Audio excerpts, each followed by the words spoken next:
Down the উইকেটে এসে দারুণ এক ছক্কা সাব্বির রহমানের, যেন ফিরে এলো সেই পুরনো সাব্বিরের খেলা।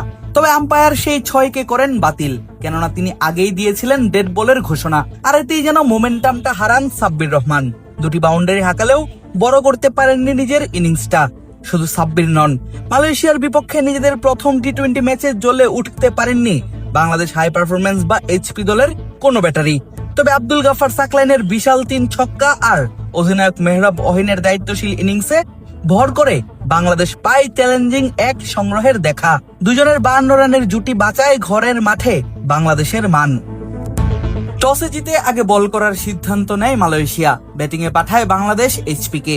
তবে আগে ব্যাট করার সুযোগ পেয়ে ইনিংসটা খুব ভালো শুরু করতে পারেননি বাংলাদেশ এইচপির টপ অর্ডার ব্যাটাররা। দ্বিতীয় ওভারেই রানের খাতা খোলার আগে ডাক হাঁকিয়ে সাজ ঘরে ফেরেন ওপেনার জিসান আলম। 7 রানে বাংলাদেশ হারায় নিজেদের প্রথম উইকেটটা। এরপর আরিফুল ইসলাম এবং জাওয়াদ আবরার মিলে গড়ে তুলেন জুটি।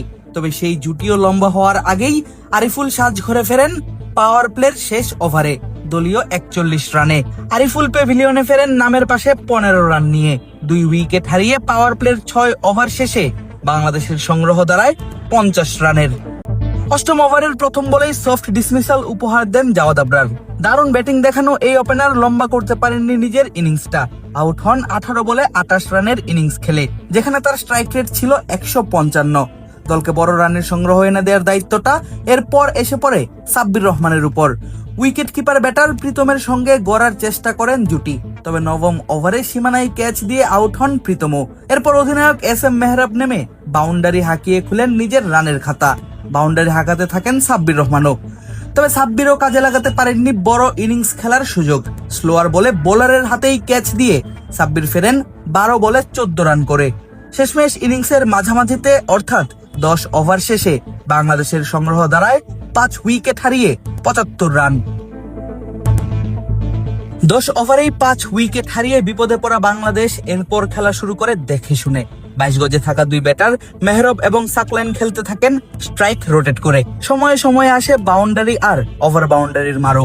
ব্যাট হাতে দায়িত্বশীল খেলা শুরু করেন অধিনায়ক মেহরাব ওহিন, আর তাকে যোগ্য সঙ্গ দিতে থাকেন pace bowling allrounder Abdul Gaffar Saqlain. তার চারেই বাংলাদেশ পার করে 100 রানের মাইলফলক। পরের 2টি বলেই হাঁকান দৃষ্টিনন্দন টানা 2টি ছক্কা, আভাস দেন বড় সংগ্রহের। 15 ওভার শেষে বাংলাদেশের সংগ্রহ দাঁড়ায় সেই 5 উইকেট হারিয়েই 115 রানের। তবে 16তম ওভারের শেষ বলে সেই ছক্কা মারতে গিয়েই ক্যাচ তুলে আউট হন সাকলাইন। সাজ ঘরে ফেরেন 26 বলে 32 রান করে। দলের জন্য বেশ গুরুত্বপূর্ণ এক ইনিংস খেলে ভাঙে অধিনায়কের সঙ্গে গড়া 52 রানের জুটিটা। দলীয় 128 রানে বাংলাদেশ হারায় নিজেদের 7ম উইকেট। মাত্র 1 রান করে সাজ ঘরে ফেরেন আবু হায়দার রনি। তবে সবাই একে একে আউট হলেও অধিনায়কের দায়িত্বটা যথাযথ পালন করেন ওহিন। তার 4 ছক্কায় ভর করেই বাংলাদেশ পায় চ্যালেঞ্জিং এক সংগ্রহ, পার করে 150 রানের মাইলফলক।